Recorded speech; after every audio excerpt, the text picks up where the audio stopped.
கர்த்தருடைய நாமம் மகிமைப்படுவதாக. இந்த நாளிலும் கொடுங்கியூர் சபையாரோடு சேர்ந்து அடியேன் ஆராதிக்கும்படியாக குடும்பத்தோடு தேவன் கொடுத்த கிருபைக்காக நான் கர்த்தருக்கு நன்றி செலுத்துகிறேன். நம்ம பாடலில் பாடினோம்ல தெலுங்குல, கர்த்தர் இயேசுவை துதிப்பது எத்தனை எத்தனை நல்லது. இந்த நாளிலும் நாம் இந்த காலை வேளையிலே நமக்கு மூச்சு இருக்கிறது அவருடைய கிருபை. இந்த நாளிலும் சந்தோஷமாக அவரை நம்ம ஆராதிக்க வந்திருக்கிறோம். அவருடைய ஆராதனைக்கு முகாந்திரமாக வேதத்தில் உள்ள முதல் வசனத்தையும் அந்த அதிகாரத்தில் உள்ள சில வசனங்களையும் நான் வாசிக்கிறேன். ஆதியாகமம் 1:1.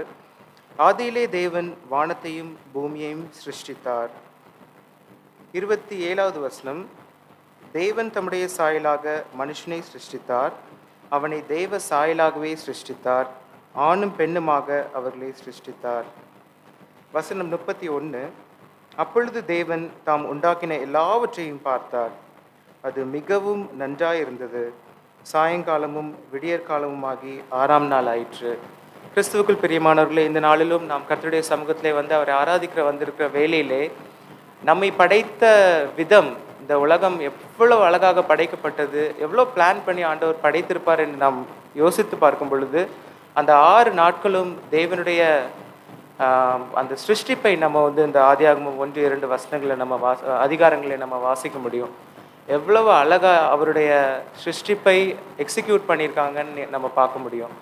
அதோடு சேர்த்து மனிதர்களாகிய நம்மை இதில் மட்டும் ஸ்பெஷலாக பார்த்தீங்கன்னா, தேவன் தம்முடைய சாயலாக மனுஷனை சிருஷ்டித்தார். அவருடைய சாயலாக, அவருடைய எல்லா விதமான ரெப்ளிகேஷன் அல்லது ரிசம்பிளன்ஸ் அவ்வளவு அழகாக நம்மை படைத்திருக்கிறார்.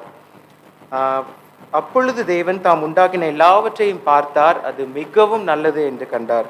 இயேசு கிறிஸ்துவானுடைய படைப்பின் நோக்கம் நம்முடைய மனிதர்களாகி நாம் இந்த உலகத்தை ஆண்டு கொள்ள வேண்டும், அவரை துதிக்க வேண்டும். அதான் நம்ம பாடணும், கர்த்தர் இயேசுவை துதிப்பது எத்தனை எத்தனை நல்லது என்று சொல்லி. ஆனால் பிரியமானவர்களே, நம்முடைய நிலைமை எவ்வளவாக மாறி இருந்தது அப்படின்னு நம்ம பார்க்க முடியும். வசனம் ஆதிகாரமும் 6வது அதிகாரம்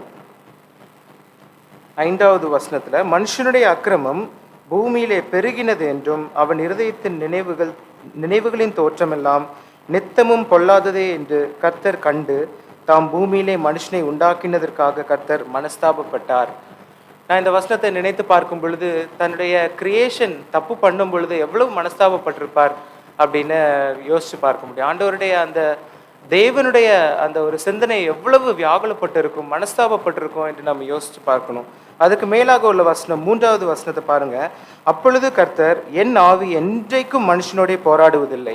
அப்போ மனிதர்கள் பாவம் செய்யும் பொழுது மனுஷர் குமாரர்கள், தெய்வ குமாரர்கள், அந்த 1வது வசனத்துல மனுஷர் பூமியின் மேல் பெருக துவங்கி அவர்கள் பாவத்திலே விழுந்த பொழுது தேவனுடைய ஆவி அவர்களோடு போராடி கொண்டிருக்கிற காரியத்தை நாம் பார்க்க முடியும். அப்படி போராடி தான் தேவன் தாம் உண்டாக்கின மனுஷனுக்காக மனஸ்தாபப்படுகிறதை நாம் பார்க்க முடியும்.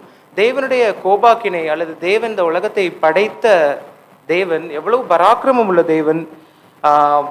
He takes a control. ஆனால் அந்த கண்ட்ரோலை மனிதர்களாகிய நமக்கு, ஆதாமுக்கும் ஏவாளுக்கும் அவருடைய சந்ததிக்கும் நீங்கள் பூமியை ஆண்டு கொள்ளுங்கள் என்று சொல்லி அந்த ஒரு கண்ட்ரோலை தேவன் நமக்கு கொடுத்தார். ஆனால் நாம் பாவத்தின் நிமித்தமாக தேவனுக்கு புறம்பே போனவர்களாக தேவனை மனஸ்தாபப்படும்படியாக நாம் வாழ்ந்த காரியத்தை நாம் பார்க்க முடியும்.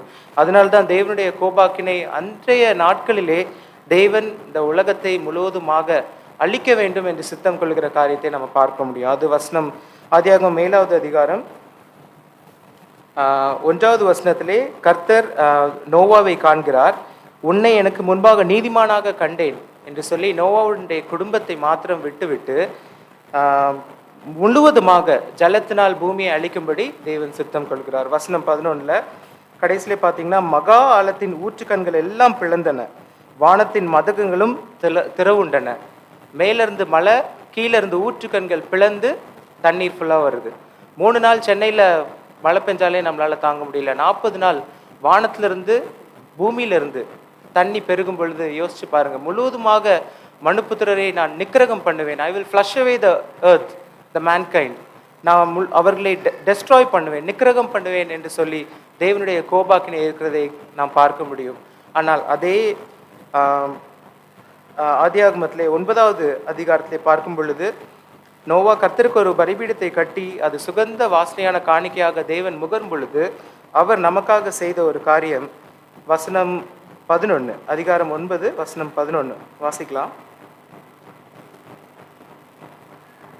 இனி மாம்சமானவைகள் எல்லாம் ஜலப்பிரளயத்தினால் சங்கரிக்கப்படுவதில்லை என்றும் பூமியை அழிக்க இனி ஜலப்பிரளயம் உண்டாவதில்லை என்றும் உங்களோட என் உடன்படிக்கையை ஏற்படுத்துகிறேன்.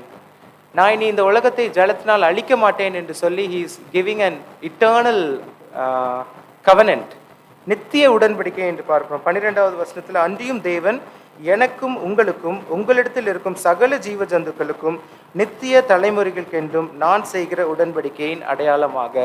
நித்திய தலைமுறை, நோவாக்கு அந்த உடன்படிக்கையை செய்வதோடு மட்டுமல்லாமல் உங்களுடைய நித்திய தலைமுறைக்கென்றும், அந்த இட்டர்னல் ஜென்ரேஷனில் தான் நம்மளும் இருக்கிறோம். இனி மாம்சமான யாவற்றையும் இந்த உலகத்திலே நான் ஜலப்பிரளயத்தால் அழிக்க மாட்டேன் என்று சொல்லுகிற காரியத்தை நாம் பார்க்க முடியும். அதற்கு ஆதாரமாக அல்லது அதற்கு ஒரு சிம்பாலிஃபிகேஷனாக தேவன் 13